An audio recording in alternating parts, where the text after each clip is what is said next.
So, ayan na siya. Naglagay ako ng butter din. Ginisa ko yung bawang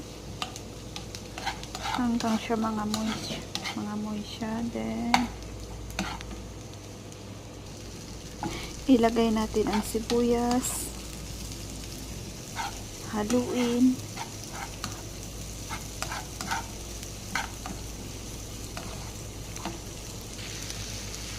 Ilagay ang hipon, haluin again.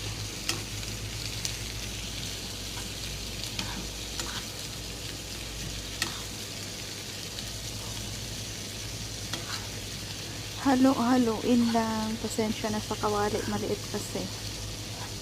Kutsara pa gamit ko dyan.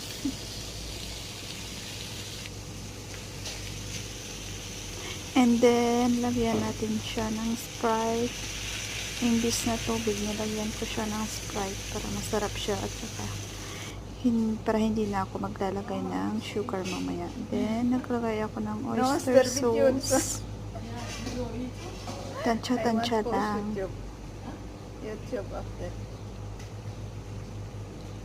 And then, black pepper.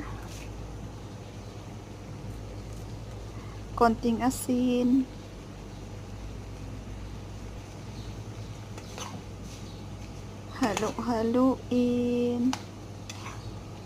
Haluin, then takpan siya.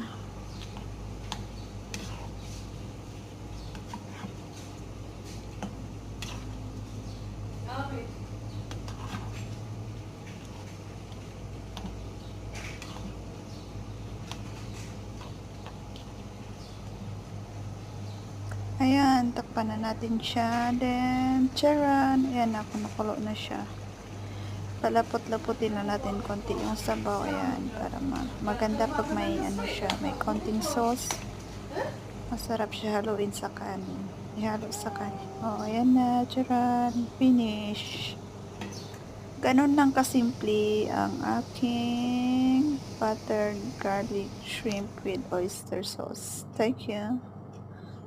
Ayan na, tara!